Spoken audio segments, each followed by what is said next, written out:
NFL game in Ireland. You know what that means. That accent's coming. Yeah, just waiting for it. It's the Vikings and the Steelers, and both teams seeking a 3-1 start, with Minnesota starting quarterback Carson Wentz for the second straight week against 41-year-old Aaron Rodgers. Keep going, L.O. Duncan. For more on the Steelers, here's our reporter, Brooke Pryor. I am so sorry to our Irish watchers. Now, Elle, believe it or not, the manor that's behind me, behind that is a practice pitch, a practice field, and that's where I saw the Steelers take the field earlier this morning, and I had to do a little bit of a double take when I saw the backs of their jerseys, because the last names are not the ones that we are used to seeing. Instead, it was the Gaelic translation. The Steelers worked with the Gaelic Athletic Association to translate the Steelers' last names into their Irish counterparts, and that's just part of the full Irish experience. It was a surprise. I mean, I hope it comes with pronunciation, so I know I get it right. But it was a surprise. I'm excited to hopefully learn more about it. I think it's awesome that we're embracing the culture, even on the back of our jerseys. But if the schedule had been a little different, if I could have chosen it, maybe we get over on Monday. Tuesday's a day off, get to get out, see some things. It's a beautiful country, it seems like, from pictures, and I'm a historian, so I know kind of the history geopolitically in the area. I'm a huge fan of Guinness. I don't really drink beer, but if I do, I drink Guinness. That's not a line that I'm telling you guys because I'm in Ireland. That's the truth. I've heard it tastes different off the tap in Ireland and the States. Now, the other thing that I noticed on the practice field today was Deshaun Elliott, the safety who injured his knee in week 1. He hasn't played since then, but he was a full participant in practice today after being limited earlier this week, and he's off the injury report, which means he should be good to go on Sunday. But the Steelers do have a couple concerning things on that report. Questionable are 3 guys: Jalen Warren with a knee injury, Jonnu Smith with a hip injury, and Joey Porter Jr. still dealing with that hamstring. In Dublin, Brooke Pryor, or should I say Brooke O. Pryor, ESPN. Here to complete her triple dip, Mina Kimes is back, although this is less of a dip and more of a dive, a deep dive, an in-depth look at a few of the biggest games in week 4. I'm trying here, Mina. Let's start with the Vikings and the Steelers. What are you looking for in that one? Yeah, I want to see if Aaron Rodgers' quick game passing attack works against Minnesota, in part because it's really all Pittsburgh does well when Rodgers has to throw the ball in more than 2.5 seconds. He is 28th in QBR. His numbers drop off precipitously. The problem for him is the Vikings are first in EAP per play, the Vikings defense that is, against quick game. They're just so good at rallying to the football, tackling, hiding their intentions with simulated pressures and diffusing quarterbacks and making them throw into crowded windows. So I'm not optimistic for this Pittsburgh Steelers passing attack, but I do think it's going to have to be quick if they're going to have any success against. Question. Across from Rodgers is Mr. Carson Wentz, who played well against the Cincinnati Bengals in week 3. Which quarterback would you rather have in this matchup? Carson Wentz. Hot dog. Oh, my God. Some of it is, my Lord. a lot of it is competition.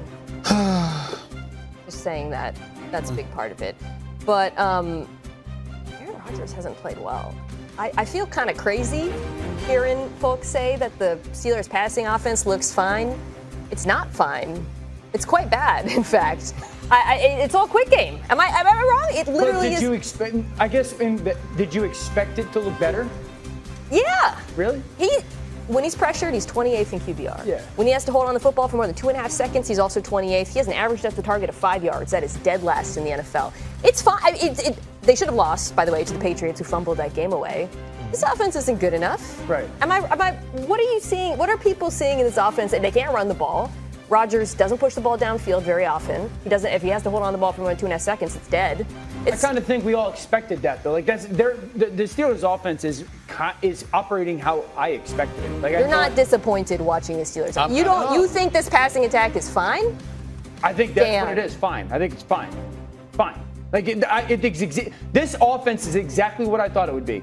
Rodgers will get the ball out quick. They'll be fine in that. They can't protect. They can't run it. They can't throw it downfield. I'm way more disappointed than everything else. That is an extremely low bar that you just laid out. They can't push the ball downfield. They can't run. That's of course that's with all due respect.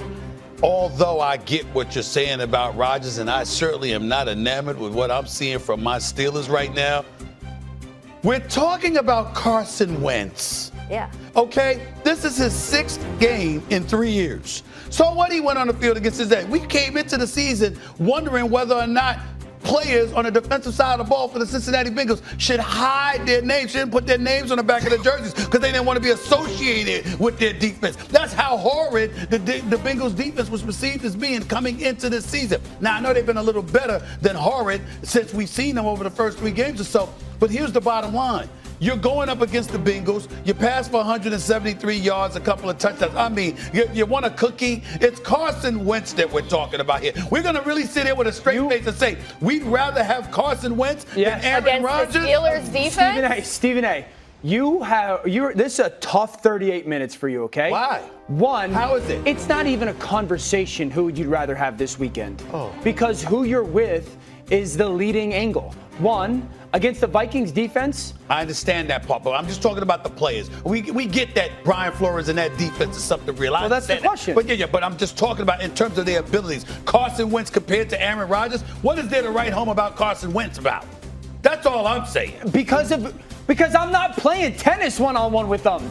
The question is, what quarterback do I want this weekend? Right, but then I could easily say, hey, okay, I'm going to take Carson Wentz because he's got to go against the Steelers defense, whereas Aaron Rodgers goes against the Vikings. Quite literally. That's what's going to happen. That's what they're doing. Yeah, but that's exactly what they're doing. I was speaking about, excuse me, I'm supposed to be enamored and awestruck over Carson Wentz? No. That's all I'm saying. That's where I was coming Honestly, from. though, isn't, to me, the question, Dan, goes back to the question last week.